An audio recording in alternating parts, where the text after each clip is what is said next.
大家好啊！歡迎大家又嚟收睇我嘅頻道。中佬好難做，放假仲要做呢個綠的頻道啦。咁今日又係一個星期日嘅早上，8月9號。延續翻我琴日喺星期六開工嘅情況。咁今次呢，我就冇做一個特別嘅挑戰啦，只係做翻平常咁樣去接街客啊，同埋去接 order 咁做。咁今日呢，會有三個嘅平台去都做啦。呢個 Uber 啦、滴滴啦，同埋呢個高德都會做嘅。咁啊，你睇下，經過8月3號之後，新法例規定之後，第一個禮拜日，我哋嘅工作情況又係會點呢？咁你見到我一早呢，就接到張高德 order 啦，咁我就即刻去接人啦，然後就去到呢個太和麥當勞啦。咁開頭冇特登去等客啦，睇下今日盡做啦，盡做幾多有 order 就 order，有冇 order 就去錄嗌，咁就睇下有冇手仔啦，冇手仔就去排隊。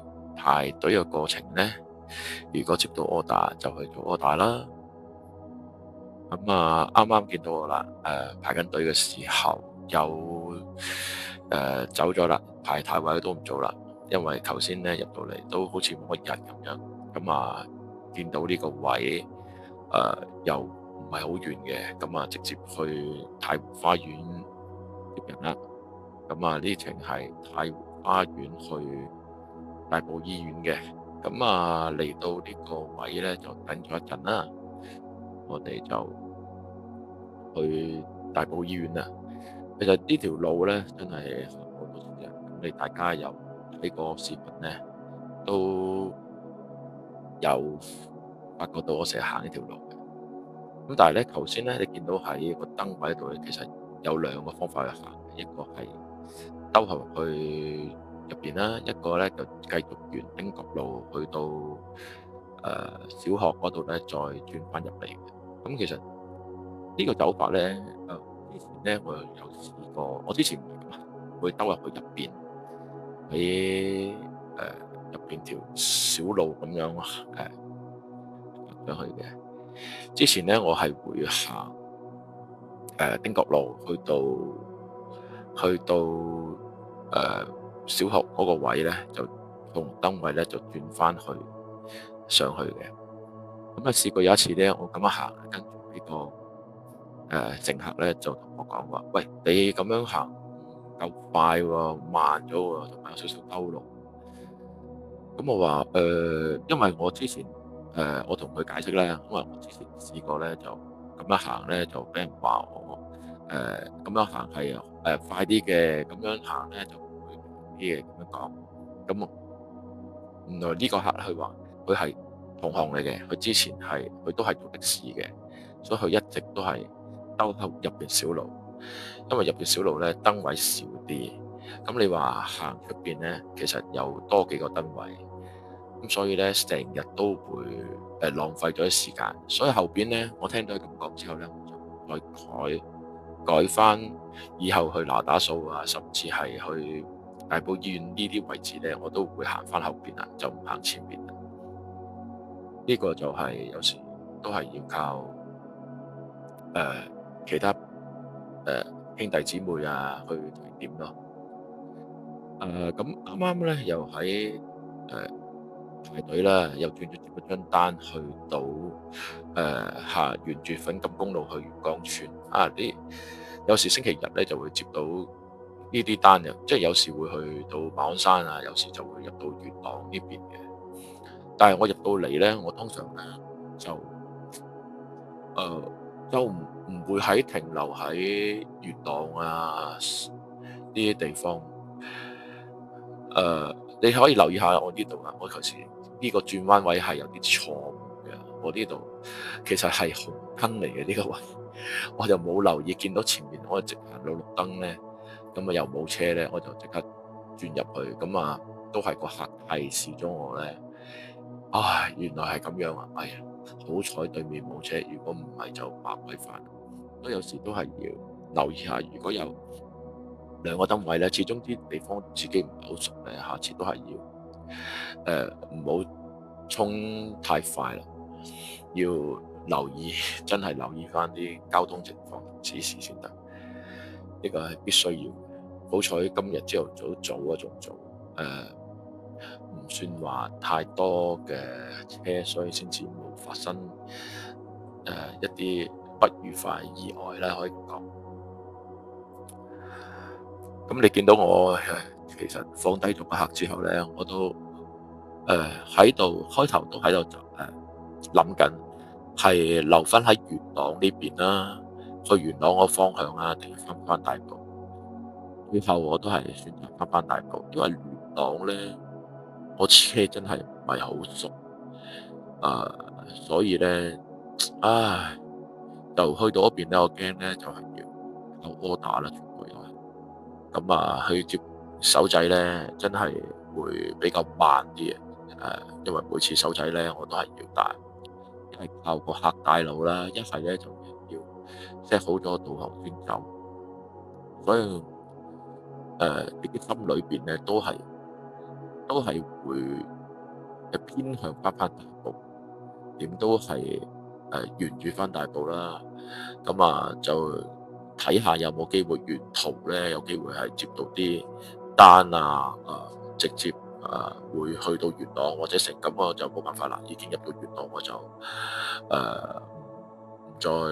再特登要翻大埔，但係我通常嘅做法咧都係咁樣嘅，就算去到大埔啊，唔係係叫做誒去到元朗啊，甚至係去到呢個屯門嗰啲地方咧，我係會向住大埔方向一路揾行嘅，一路行就唔會特登去揾個的士站去排隊，除非路過個的士站咧係會有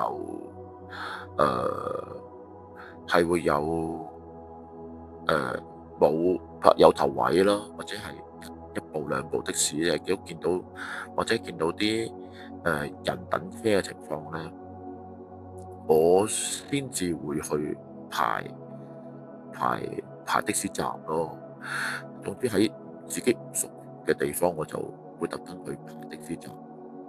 咁啊，就會沿住翻呢個大埔方向啦，去一路行一路碌手仔，一路咧就係會接 order 咁樣咯。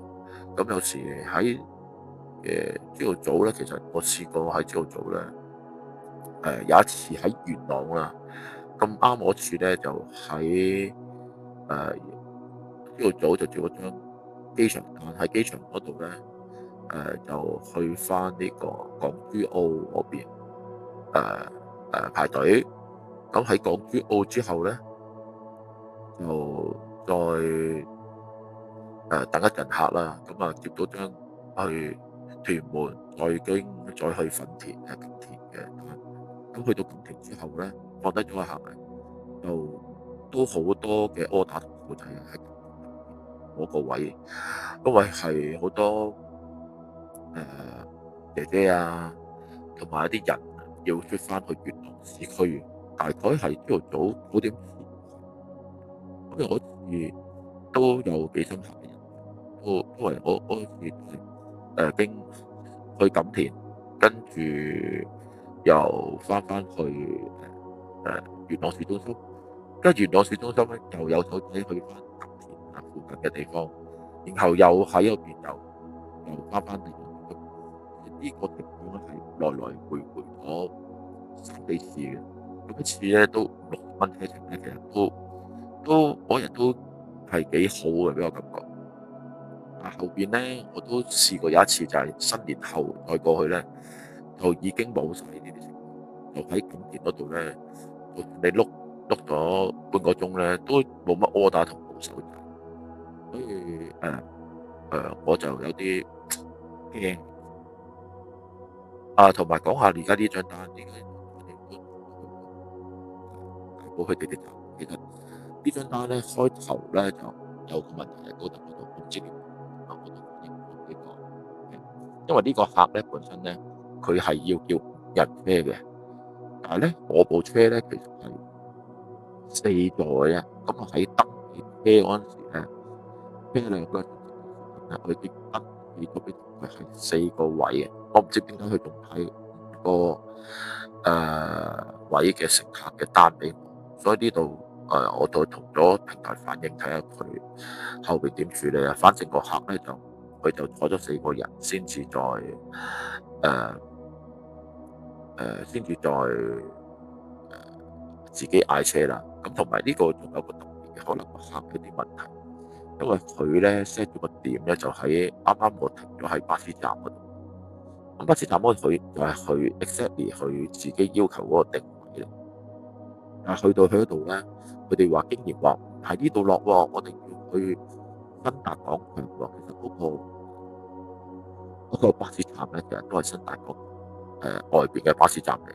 咁我當然按你個位置去走啦。咁但係你哋話啊唔喺呢個位，咁我就問翻佢哋，你哋喺邊個位落啊？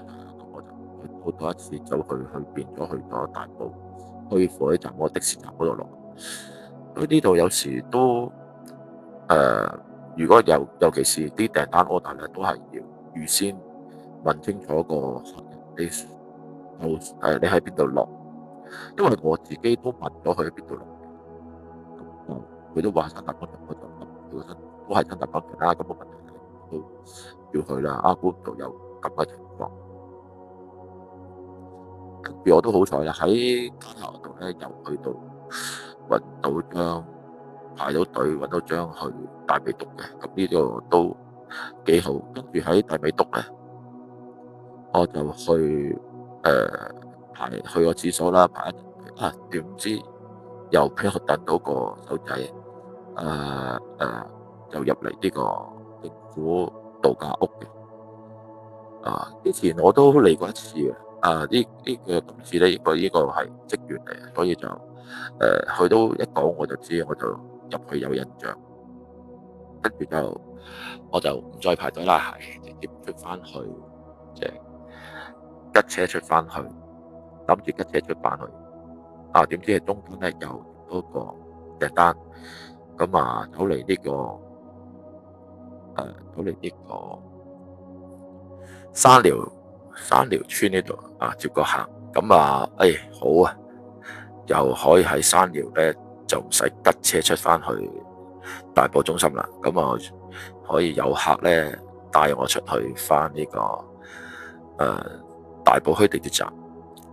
呢啲行程咧都算做幾 perfect，因為之前咧真係有啲難嘅。我最靚嗰次咧就係有一次就喺大美督嗰個的士站等到過去翻去科學園，啲嗰程咧都幾好嘅，呢程咧都真係可以帶翻我去大埔墟地鐵站，咁跟手喺大埔墟地鐵站仲可以排隊又得，跟住接order又得，方便好多。所以點解我之前喺錦田嗰度唔選擇留翻喺錦田或者喺元朗咧？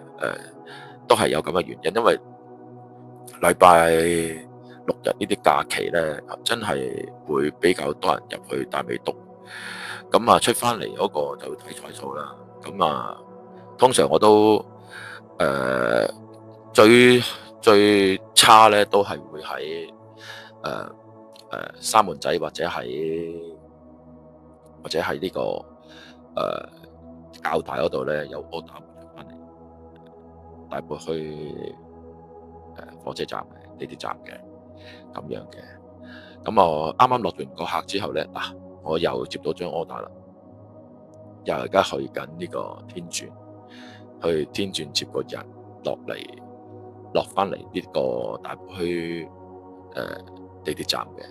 咁你其實頭先睇到啦，我入去站頭嗰陣時，其實見到我都冇之前排隊排得咁犀利。通常呢啲時間咧，之前嗰幾個禮拜，之前嗰啲禮拜日咧，喺大埔墟地鐵站喺朝頭早呢啲時間，基本上係排隊排到去我啲黃格位置嘅，係啊，基本上冇咁多人，除非係我日朝頭早咧係有啲咩特別活動咧，先至會可能會好啲。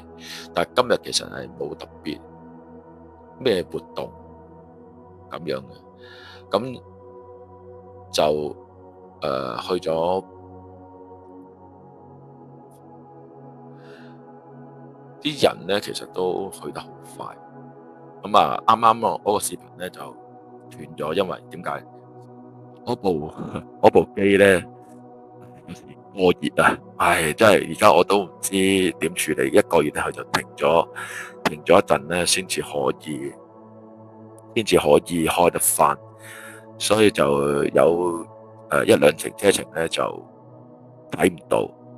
咁啊，跟住呢一程咧就喺富亨啦，我平時嗰個叫開食糊位嗰個位置咧，就去和合石嘅。呢次都唔算話太長，係呢啲路程咧，我係好中意跑下，因為呢啲位置咧易跑啦，又冇乜燈位啦，咁啊又好快可以落到行，跟手咧仲可以喺同一個位置咧可以繼續兜行近地。咁啊見到我放低個客啦，我而家放低個客，咁啊通常我就直接喺翻和合石嗰度，睇下有冇機會接到啲手仔啦。嗱，今次又咁好彩啦，又有一班人啱啱拜完祖先咧，就由和合石去翻粉嶺中心，咁啊攞到手仔啦。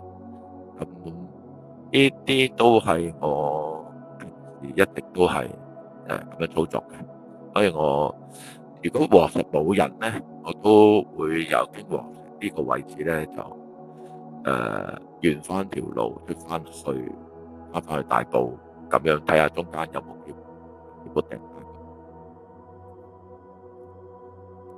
其實粉嶺呢邊咧，我都驚嘅。我跑粉嶺啲地方，其實來去都係食嗰幾個位置，其實又唔係短時間揸噶啦，都揸咗咁多次咧。其實我都諗唔明我自己記唔到啲路啊！最慘就係咁樣，喺粉嶺上水呢啲位置咧，我記唔到啲路。只要我唔喺大埔出發咧，一入咗嚟呢邊咧，我就好似分唔清方向咁，所以有啲驚留喺度咧，去做手仔啊，或者係咩其他情況。所以喺粉嶺啊或者上水，我都係唔諗咁多啊，都係翻大埔噶啦。跟住咧，你見到我呢張 order 啦，我就入咗嚟均益士多，去咗林村嗰度。咁啊，呢個係接咗滴滴嘅 order 嘅。咁呢個去太和地鐵站啦。咁其實今日嘅訂單都算唔錯嘅，但係我今日做嘅手仔係比平時多，手仔嘅比例比較多啲。咁如果我印象中咧，以前好生意嘅時間咧，都係手仔做得好咧，就會比較當日嘅收入就會比較好。咁啊，見到我放低咗個客啦，我都見到嗰個的士站咁多人咧，通常我就係轉過另一個的士站去再睇睇。咁啊，當然咧睇緊嘅同時咧，我都係會一路去等order啦，去接order啦。呢邊咧其實一轉個彎咧，就即刻可以上車。所以我唔會排死一個的士站，見到多過一兩部咧，我就又冇乜去勢咧，我就即刻會走噶啦。咁啊，試下轉去另一個的士站咧，咁睇下個情況會好啲。所以我今日就係會都係會咁做咯。平時咁啊，啱啱落咗個手掣之後咧，喺呢個位置又有個手掣接到過，咁啊即係單接單啦。就算係呢啲情況咧，就算係雞腳咧都 OK 嘅，我會覺得好正嘅，因為可以再唔使嘥時間去再兜啊等客，即時有客上車，去另一個目的地，而且目的地咧又唔係話揾唔到客嘅，咁啊亦都去另一個點嘅的士站啦。咁好彩啦，今次我去呢個富士的士站咧，又係一落車咧，有落客，落完客之後咧，又有人上車，又唔使等嘅。而家又去翻大埔墟地鐵站，去翻大埔墟地鐵站咧，呢個操作咧就等於咧，我又可以繼續排隊，又唔使再嘥一個路程啦，同埋時間咧去另一個的士站去排隊啦，即係等於有人帶我去另一個地方。但係而家睇到去而家呢個點咧，就時間就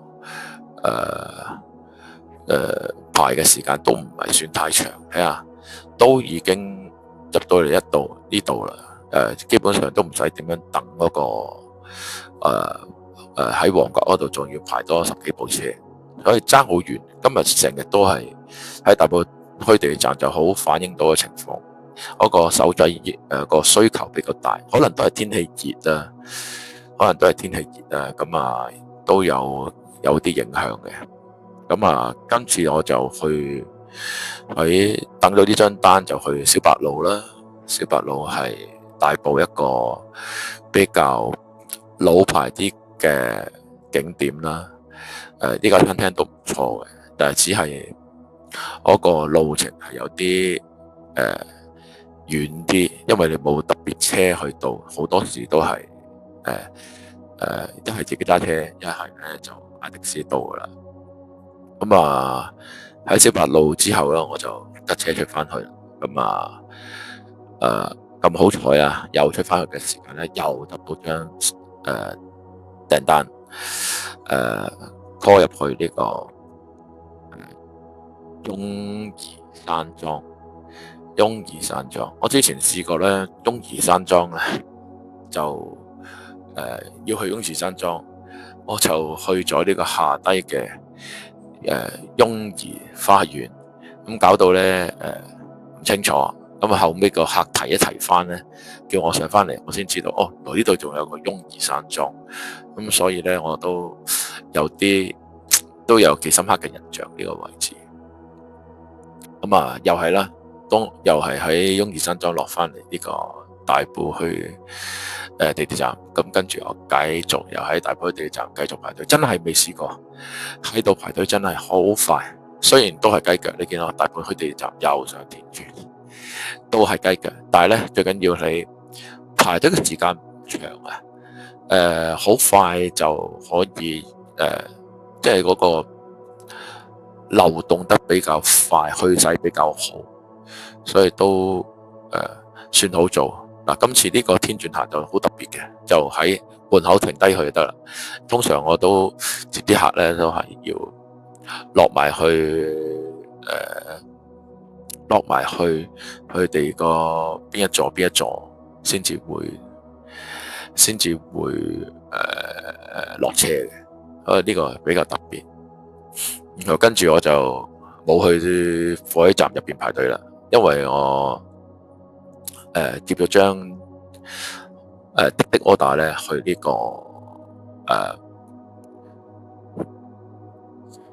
個下坑村嗰度。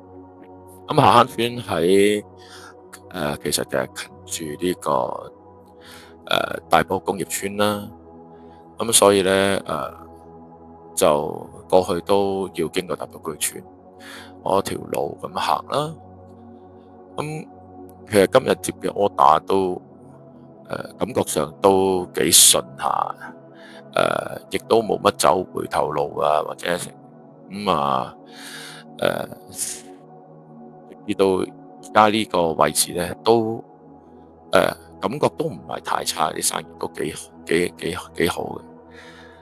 咁啊，而且都有跨區啦，有雞腳啦，咁雞腳都係叫做有單接單嘅雞腳啦，就唔係齋喺度等啦。所以今日等車嘅時間呢，其實你見到我拍攝嗰陣時，我都盡量去飛晒嗰啲等車嘅時間，因為原因呢，因為我而家拍呢部機呢，嗰個卡嘅容量呢，唔係好夠時間拍晒成10個鐘度嘅情況咧，但係大概只能拍到6至7個鐘，咁所以咧我就將等嘅時間盡量刪減去，咁樣令到嗰個行程咧盡量係喺視頻度盡量係擺晒係有行程嘅情況，除非係好快就接到另一張單啊，唔使點排隊啊，咁我就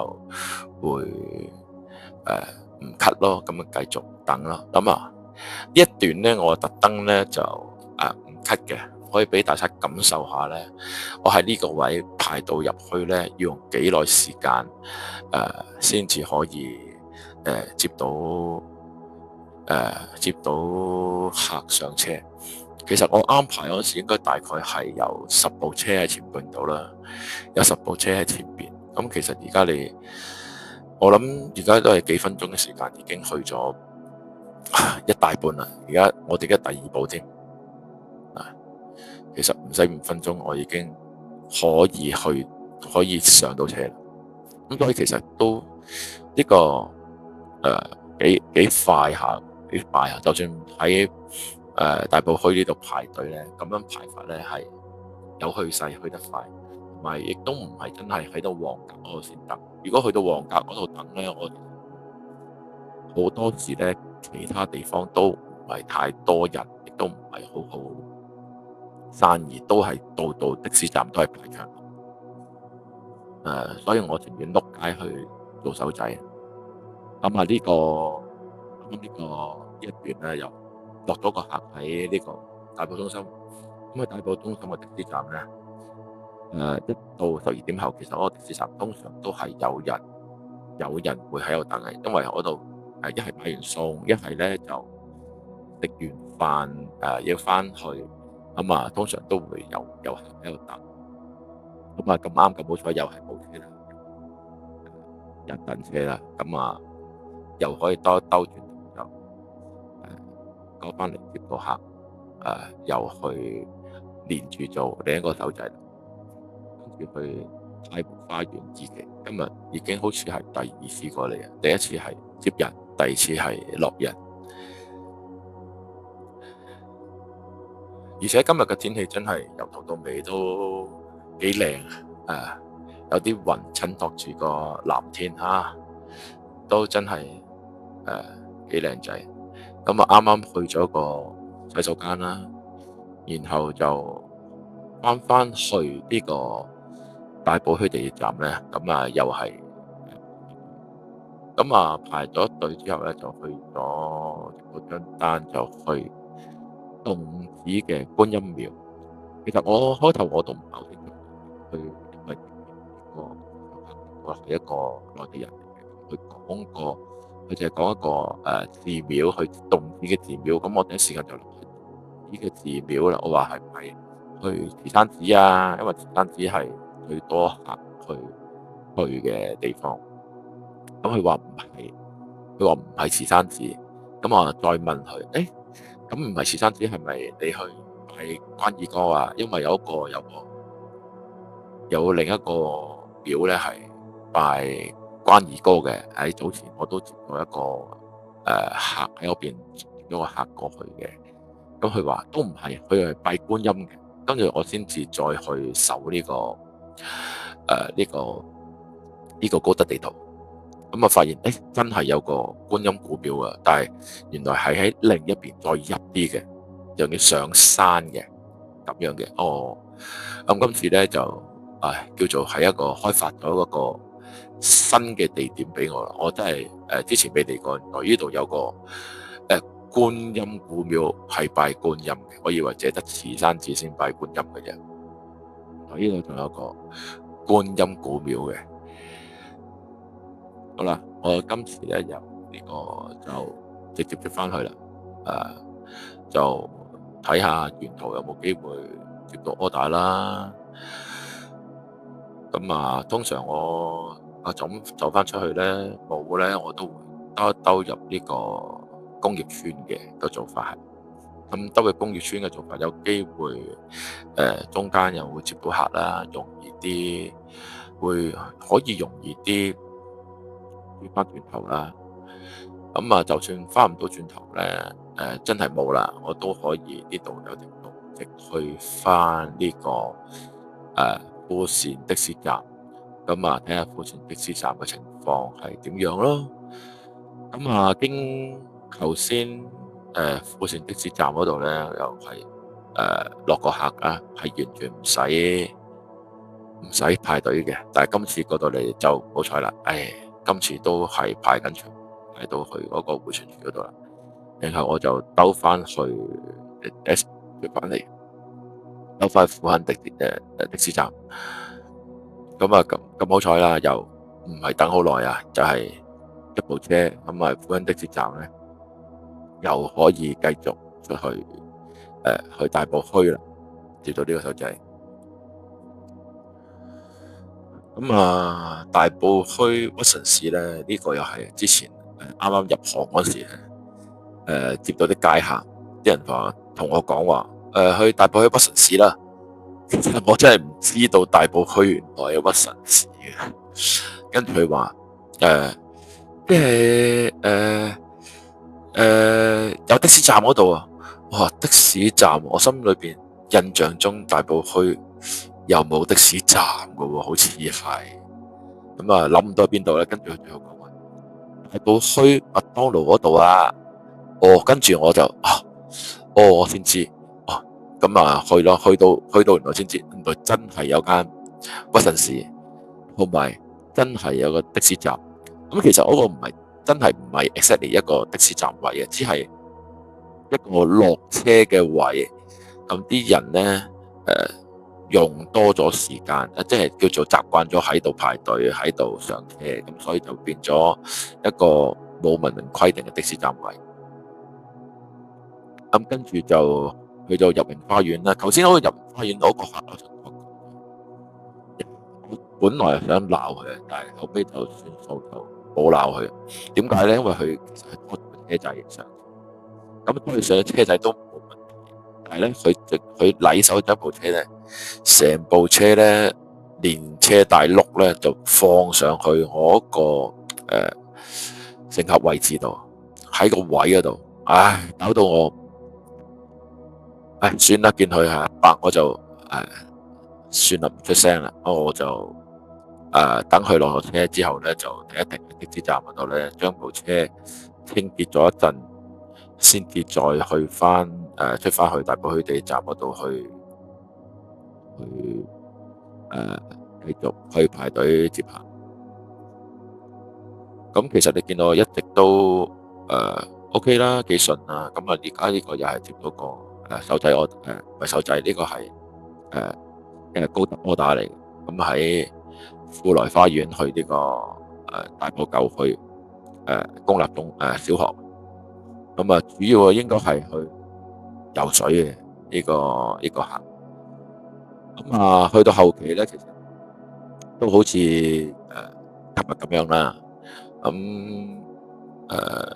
都係集中喺大埔內裏邊嘅訂單多，就差唔多到交更時間啦。我再兜去大埔墟火車站睇下係咪可以直入。如果唔可以直入呢，我就直接去入氣收工算數啦。而家就去睇下情況。睇個情況呢，都要排隊嘅，所以就浪費時間。我直接去入氣收工啦。見到我側邊呢，係今日嘅成績啦。扣晒入氣嘅錢啊，同埋租金呢，就大概係有1000蚊。咁好啦，咁就到呢度啦。